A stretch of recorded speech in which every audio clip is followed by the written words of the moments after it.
गोरोन्थियाथ' प्रमद बर'मोननिब्रा बरायबायना बिसोरो थारमाने बिसोरनो होदों भुलाथ' प्रमद बर'मोननि एबसुनि बिसोरो बमा गावनानै पार्टि जानाय माने थारमाने बिसोरनो बानायनो होदों होननाय जाबाय नङाबा मानो बरायनानै पार्टि जाखो बिसोरलाय भुला दा उदालगुरि लकसभा मोनैनि आसल षड़यन्त्रखारि आसल भुला जाहैबाय एबसु आरो इउपिपिएल रावबो नङा बिसोरनि थाखायनो बे जादों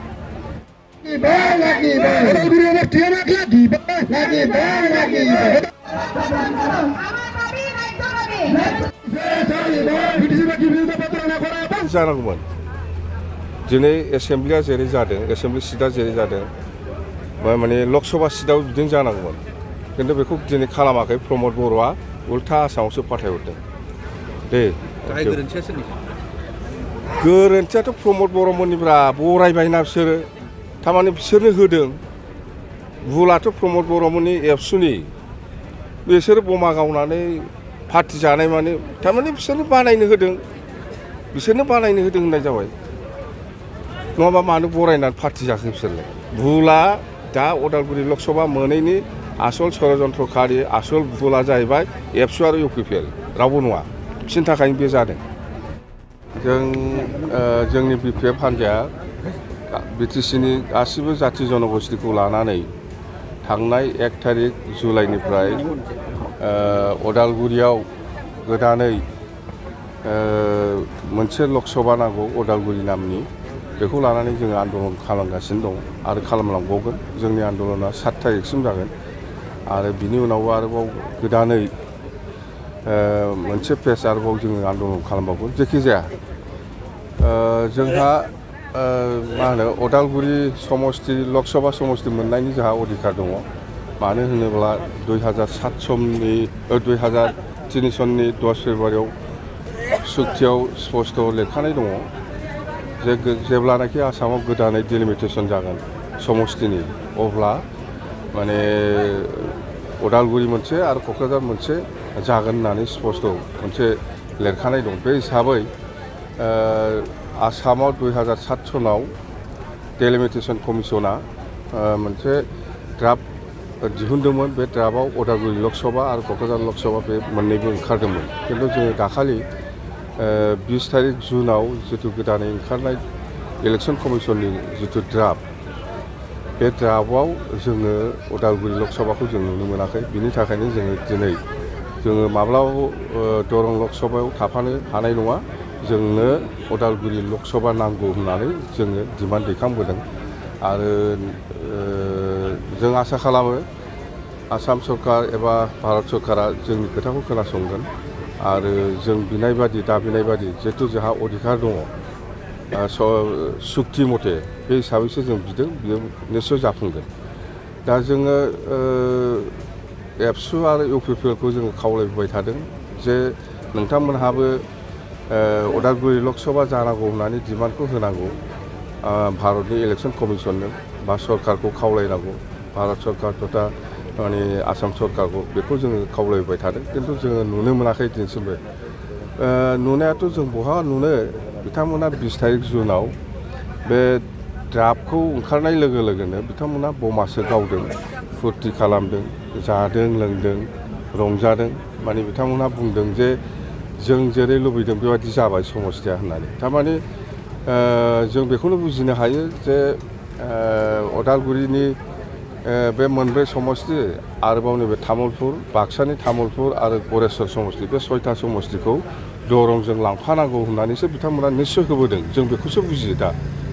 जों बेखौसो बुजिदों दाबो समय दङ प्रमद बर'आ केबिनेट डिसिसन लानानै दाबो हरनो हायो इलेक्सन कमिसननो बा भारत सरकारनो बा आसाम सरकारनो अब्लानो जायो बा फैगौ एसेम्ब्लिनि 11 थारिखआव जितु एसेम्ब्लि जागोन बेवहायबो बिथांमोना सावरायलायनानै मोनसे डिसिसन हरनो हायो जे जोंनो उदालगुरि समस्ति लकसभा समस्ति नांगौ होननानै खिन्थु बिथांमोनखौ जोङो बेबायदि मावगोनखौ जों नुहुराखै मावनायाथ' बाद हो जोङो बिटिसिनि भबिष्यतनि खोथाखौ जों सिन्था खालामदों बिथांमोना जेखिया पार्टिया जेखियानो जाया मानो जों खावलायदों बिटिसिनि भबिष्यतनि खोथा दङ 25 बोसोर 30 बोसोर गोदोनानै थालांबावगोन बे समस्तिया ओंखायनो बारे बारे जों खावलायबोदोंमोन खिन्थु बिथांमोनहा मावगोनखौ जोङो आसा खालामाखै दा आङो मथथे जोङो थाबैनो नैबे 7 थारिखनि उनाव दिल्लीयाव थांनाय जागोन इलेक्शन कमिसननो जोङो मेम'रेन्डामखौ हैगोन भारत सरकारनोबो होगोन आसाम सरकारनोबो हरगोन जे थांनाय 2003 सननि सुक्ति मथे जिथु समस्ति जानांगौ बे हिसाबै जोंनो बानायनानै होनांगौ होननानै प्रमद बर'आ मावनायाथ' बहुद गोजाननि खोथा मावखाया बियो आं मिथिगौ बियो खुनुदिन मावनाय नङा बियो दिनै माने गावखौनो लानानै बेस्थ' बियो बिटिसिनि रायजोफोरखौ लानानै बेस्थ' नङा आरो मोनसे गोदान खोथा आं मिथिदों माने 1 माससो जाबाय नामा बिटिसिआव बियो गोदानै मोनसे किटचेन बानायदों गावनि अफिसजों एटाच गाव खालामग्रा अफिसजों एटाच बिटिसिआव 5 स्टार रेंकनि बिराद मोजां माने किटचेन बानायना लादों बेहायनो ओंखाम जायो बेहायनो ना बेदर जायो बेहायनो साहा लोङो मथथे बेखौ नायनानै जों जिथु बुजिनो हायो माने बिराद सेफथा मानसिया न'आव जाबादि खरस खालामनांगोन माइरं बायनांगोन बा दालि बायनांगोन ना बेदर बायनांगोन स्पिनिफ्राय फैसा थांगोन खरसा जागोन दा बियो बिटिसिआवनो किटचेन बानायनानै दा बिटिसिनि खरसाजोंनो ओंखाम जायो बियो दा ना बेदरबो बायनानै जायो गभर्नमेन्टनि खरसा बिटिसिआवलाय पकेटनि बोरै खरसा खालामनो बे बिटिसिनि फैसाजोंनो बियो खरसा खालामनानै दा ओंखाम संनानै जायो हरावबो जायोनो सानावबो जाहैदों सानावथ' जाखायोआनो मोनायावबो जायो माबादि सेफथा किरफन मानसि बेबादि मानसिया बिटिसिनि थाखाय माबा मोनसे मोजां खामानि मावगोन नामा आं बेखौ नुहुराखै ओंखाम संग्रा बानायबावबाय बिटिसि सेक्रेटारियेटआव ओंखाम संग्रा बानायनानै ओंखाम संजायो ना बेदर जायो ना बेदरखौथ' बिराद जायो होननानै खोनादों आं नुफेराखै थिगसे जायो जाहैदों ना बेदर अयथासार जायोनो 1 केजियाथ' हारसिं जाखायो जाहैदों आं नुफेराखै नुनाया मानसिफ्रा बुंलाबायो खोनादों आरोखि आं अमाखौथ' आरामसे 1 केजिया जाखायो जाहैदों बेबादि मारै जानो जाखो बे मानसिया बोरै बिटिसिनि रायजोनि थाखाय खामानि मावगोन न'आवनो ओंखामखौ संजाबावला बियो न'आव संजायोबाथ' खरसनि खोथा दं नालाय दाना बेहाय बिटिसिआव ओंखाम संग्रा बानायखाबाय गावनि अफिसजों एटाच बेहाय बिराद मोजां संनानै जायो ना बेदर दिनैबो थांबा लोगो मोनगोनथ' दा मानसिया जुदि अफिसाव दङब्ला ओंखाम संजानायखौ लोगो मोनगोन थांनानै नाय सार प्रमद बर' बिथाङा मालाबा गावनि फेसआव गोरिबफोरजों थाफानानै साहा फुदुंनाय जाम्बा बे नाटक गरिबनो बेलाय गरिबजों थाफानानै सालाय बेलाय फट' साफायनायसो बेखौलाय आंबो लामायाव थांनानै दानो साफायनो हायो माला सोरनो गोरिबनो फैसा होफेरा बेलाय सोर फाग्लानो फैसा होफेरा बेलाय खोन्थाथों सोरबा गोरिबा न' बानायना होदों होननानै सोरबा गरिबा बिनिफ्राय 500 थाखा मोन्दों होननानै सोरबा माने आरो बेथ' बाद हो बेफोरखौ बाद हो आं बुंबायना न'आव संजायोबा खरस जायो स्पिनि फैसा खरस थांगोन ओंखायनो दानिया बियो खरसा जायो नालाय न'आवबा ओंखायनो बिटिसिआव ओंखाम संग्रा बानायनानै ना बेदर संनानै जायो सार लकसभा बियाबनिफ्राय लानानै बिधान सभा बियाबनि माखासे एरियाफोरखौ दानख'नाय आरो दाजाबनाय जादों बेयाव माबायदि बेवहाय जोङो एसेम्ब्लि हिसाबै जोङो 15था मोननो हाबाय बेखौ जोङो बिराद मोजां मोनदों बरायदों माखासे गामिफ्रा एसे हाबब्रब जादों बेखौ 11 थारिखसिम समय दङ क्लेम आरो अबजेक्सन बेखौ जों होगोन बेसेबां जायो जाया जायखिया बेखौ इलेक्शन कमिसना जोंनो समय होखादों 11 थारिखनि गेजेराव बबे गामिखौ नांगौ बबे एरियाखौ नाङा बिनि सायाव क्लेम अबजेक्सनखौ होनो हायो 11 थारिखसिम बिनि उनाव हयथ'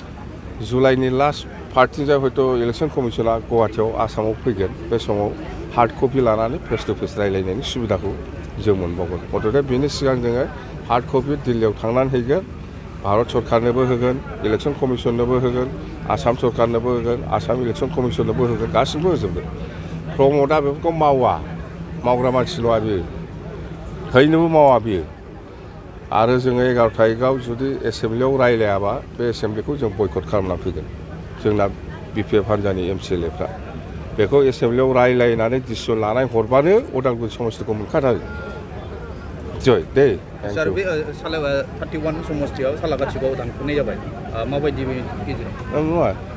31 माने बिसोरो क'क्राझार डिस्ट्रिक्ट दा चिराङा चिरां हिसाबै एक्सट्रा जाजोब्बाय माने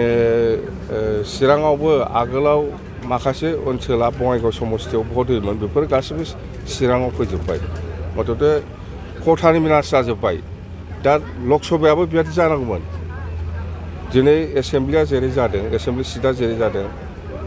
माने लकसभा सिटआव बिदिनो जानांगौमोन खिन्थु बेखौ दिनै खालामाखै प्रमद बर'आ उल्था आसामावसो फाथायहरदों दे गाहाय गोरोन्थिया सोरनि गोरोन्थियाथ' प्रमद बर'मोननिब्रा बरायबायना बिसोरो थारमाने बिसोरनो होदों भुलाथ' प्रमद बर'मोननि एबसुनि बिसोरो बमा गावनानै पार्टि जानाय माने थारमाने बिसोरनो बानायनो होदों होननाय जाबाय नङाबा मानो बरायनानै पार्टि जाखो बिसोरलाय भुला दा उदालगुरि लकसभा मोनैनि आसल षड़यन्त्रखारि आसल भुला जाहैबाय एबसु आरो इउपिपिएल रावबो नङा बिसोरनि थाखायनो बे जादों थेंक इउ